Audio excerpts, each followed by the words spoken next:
As we were preparing to turn the calendar over to 1992, there were a lot of rumblings and grumblings among WWF fans. Yeah, I'm calling it WWF. Come at me, pandas. Fucking come at me.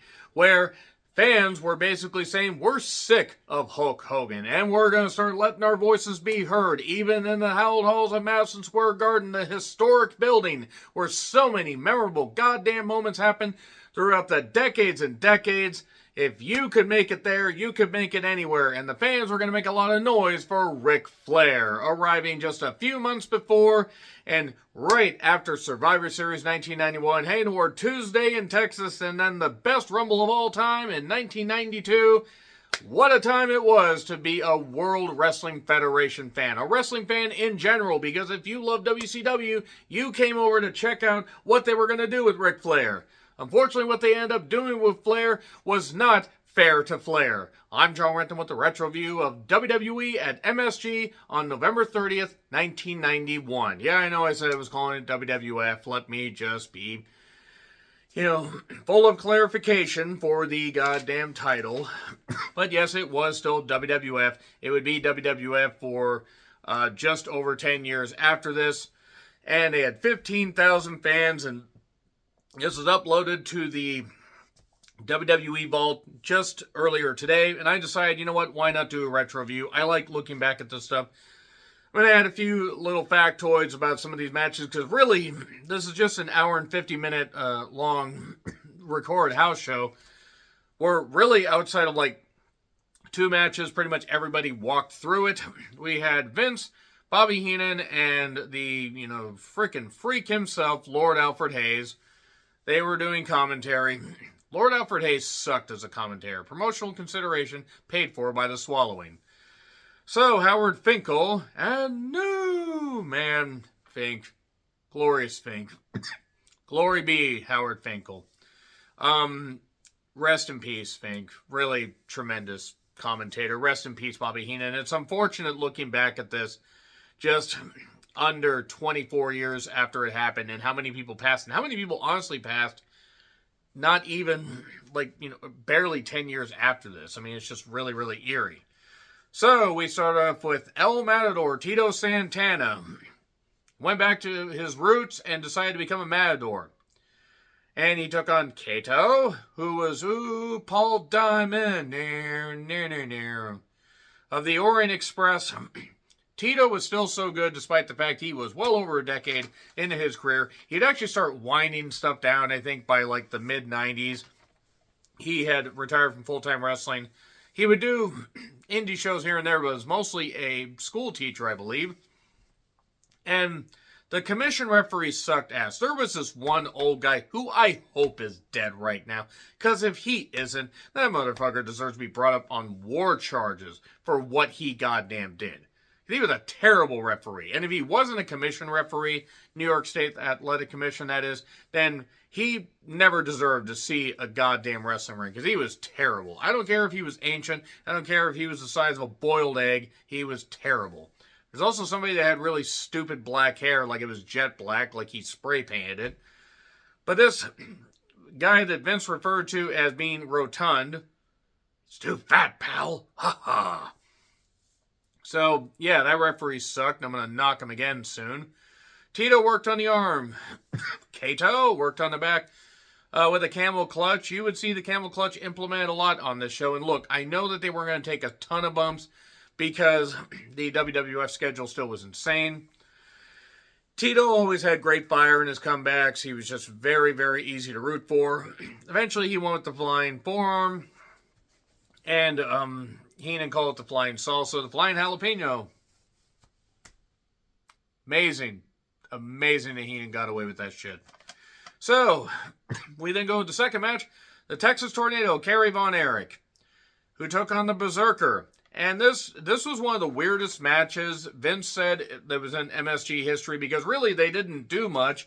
And it ended up being a count-out win for the Texas Tornado, who well and truly was on his last legs. That's not even a pun. He really was just about done in the company. I think by sometime in the summer or early fall of 92, he was totally done. It was a count-out win for Kerry, and the crowd was booing. Now, the crowd cheered Kerry when he had some fire, but unfortunately, yeah, there was just no way of sparking up any interest in this match with just Berserker, John Nord, not particularly great in the ring. Kerry, well and truly past his prime, and bless him, he never got eliminated from the 91 and 92 Rumbles because both feet must touch the floor. I don't care if that's mean. But it is what it is. He did run into the post at one point, shoulder first, so clearly he was trying to tribute Mike Von Erich. So yeah, he won by a countout, and it was pretty terrible. But it's also too short to where, like, you could say this is one of the worst things, but it was just, it was a mess. It was a fucking mess. Virgil then took on Skinner. Speaking of messes, you had the soup can that was a tobacco spit deal. Virgil was over at this point. Vince called him one of the top people in the company. Whatever you say, Vince. And yeah, Steve Keirn was good. This Skinner gimmick was not that good. It's memorable for all the wrong reasons. Virgil at one point just launches himself outside. Hurl yourself stupidly at the floor. Good tactic there. A reverse DDT. It looked like Skinner was going to get the victory, but foot on the ropes. And this old referee sucks. My God, he is terrible. A sunset flip won it. Not good. Like, really not. Virgil was at his best working with DiBiase, or when he turned on DiBiase, or when you had him in a tag, to hide the fact that Virgil really wasn't that good. He really fucking wasn't. So, we then get We Want Flair. We Want Flair chants. You see Flair signs. You hear a loud contingent of people. It may have only been a quarter of the crowd, if that. Maybe just a fifth of the crowd. But they wanted to see Flair. And he got quite a reaction. And they blacked out the belt, which, by the way, by this point was not the old big gold belt. It was an old tag title that they pretended was the real world championship. And they just did that. So that's why if you have a keen eye, you'll be able to tell it's not actually that championship. Hogan got a good pop initially. That's the thing, though. It's Hogan versus Flair. This is after The Undertaker had killed Hulkamania Monsoon. And Hogan was not the champion, would not be the champion until he beat The Undertaker Tuesday in Texas. And then, through nefarious means, the title would be held up, and then we would have the greatest Royal Rumble ever, by the way. I'm not referring to the 2018 Saudi debacle. I'm talking about 1992. Fight me in the comments. I still say it's the best. I also was 11 when it happened. I rented that VHS at least 4 different times from, yes, a couple different video stores. Heenan was tremendous here. That's not fair to Flair because Perfect wasn't out there.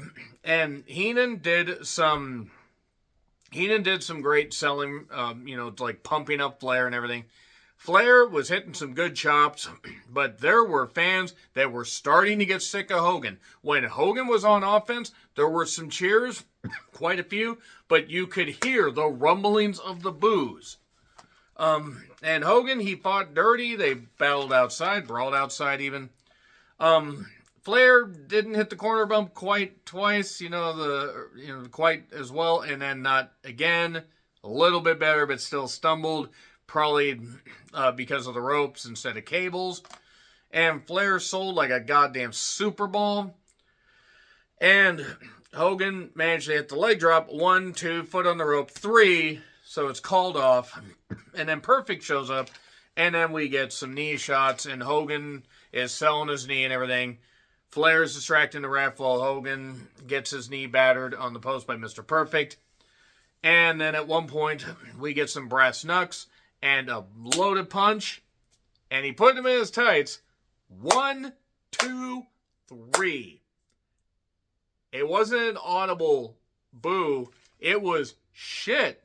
He pinned Hogan. Which never happened. Like, yeah, Undertaker pinned him, but really the only time he was ever clean was against the Ultimate Warrior, who was not in the company at this point because he tried to hold up Vince for money that he didn't fucking deserve. But anyway, Tony Garea then shows up. They said an official. It's obviously Tony Garea, because who the fuck else would want to look like that? Wear that jacket and have that coiffed hair. That's what I meant. And, hey, there's Nux, and I believe Dave Hebner, because Earl Hebner was a referee. Dave Hebner took more backstage official role that is. And Dave Hebner managed to get the Nux, so it was a reverse decision, and Hogan won by DQ, and would beat up Flair, and would pose, and even pose with a kid, and that's great, but here's the thing. There was an audible positive reaction to when Flair got the victory. And unfortunately, it would only get worse for Hogan, because they were getting sick of him. And not that it was nothing against Hogan, as even though the Arsenio Hall thing, and a lot of stuff that was going on with him, the movies, the fact that Hogan basically was kind of taking himself away from this whole thing. It was getting to where fans were getting tired of him because he'd been there for nearly 8 years. He came in at the very end of '83, and he had only been gone from the company at that point for like 2.5 years. So anyway, we get Barbarian versus Jim Duggan, not Dugan, as Bill Watts continued to say on commentary. Hacksaw was over, and Bobby Heenan managed to make... Can you tell what he's looking at? Is he looking at you or is he looking at me? It looks like he can look at you and then look at a fly on the wall nearby. It's so bad, but it's so funny because it's Heenan. The big lads walk through. We got 3 bear hug spots in this. And a Lariat won it. I don't really have much more to say about that. And then Duggan got his wood and slammed his wood deep in the guts of the Barbarian and all over the back of the Barbarian. You're welcome for that image. I'll let you decide if he hit him with his 2x4 or a different kind of wood. So then Bret Hart took on the Mountie. I do miss the almost not orchestral, but like instrumental, that's the word I'm searching for, of the Mountie's theme. It's for the IC title, and the Mountie had the shock stick, the cattle prod, and the big boss man came out and got him, or got the cattle prod. And they proceeded to have a match that had some moments, but wasn't great. Bret is super good and smooth, my favorite wrestler of all time. Jacques was very, very good. But the thing is after getting Bret right in the eye, again, let's go back to the wood comments. We got some slow heave, we got a camel clutch. He pulled the hair in the corner. At one point, he hit Bret with a chair right in front of the ref. No DQ called. Bit surprising. A picture-perfect pile driver. But he wouldn't cover him. And then we got a little more, stuff from the Mountie. Bret came back. Would eventually hit the second rope elbow. 1, 2, 3. And get the victory. And then soon after this, 6 weeks after this, he would end up dropping the title to the Mountie. Only for the Mountie to drop it to Roddy Piper. Because, Bret might have gone to WCW, but then his contract wouldn't have been up until September. And imagine Bret Hart working for Bill Watts. Oh boy, that would have certainly been something. Then IRS took on the Big Boss Man, where Earl Hebner was the ref. Thank God I wasn't that, stupid old fuck that, again, I hope is dead by now. I really do. But Bubba was so smooth. Boss Man was so smooth, so quick, so agile. He could hit that roundhouse kick. I don't understand how a man that big could do that shit. He took a hell of a corner bump, and then IRS proceeded to get a long, sleeper hold on him. Or even with a little bit of a break, we go right back to the sleeper. I know they were walking through it, but still. The Mountie then attacks Boss Man, and then Boss Man manages to come back, stops IRS, stops the Mountie, and then during a fracas, briefcase shot from IRS, where the referee almost got hit. Good timing there. And 1, 2, 3. And Boss Man's wondering what the hell happened. There we go. Then the Nasty Boys against the Rockers. Split is incoming for the Rockers. Actually, they'd be split just right, I think, soon after this, because they taped that Superstars thing where the split happened sometime in December. So it was coming. Basically, Marty was very good, but he just couldn't stay out of his own way. Shawn got targeted for a while. hot tag to Marty, and then in the fracas, he got a roll-up, an inside cradle, and Knobs, I believe, turned him over. And then Marty managed to turn back over, and then Shawn inadvertently just did this, where he just accidentally turned it over, and Sags covered 1, 2, 3. And then Shawn's trying to apologize, like, I didn't mean to. No, really, Marty, I didn't mean to. I haven't been going to Vince's office and asking to split us up because I can't trust you. Why would you say that? Why would you think that? So, neat little time capsule here. I am glad they're putting this stuff up on the, on the WWE Vault YouTube channel. I personally think all their libraries are going to end up going to YouTube for a shit pot full of money. But that's a nice thing. So for YouTube premium subscribers like myself, you can actually get that stuff ad-free. But yeah, pretty interesting amount of crowd reactions here, especially for Flair. So yeah, interesting. What do you think of this time period? Let me know in the comments. Like, share, subscribe, Twitter, Letterboxd, Blue Sky handles in the description. I'm John Ritland. Until we review old school wrestling again, happy trails to you.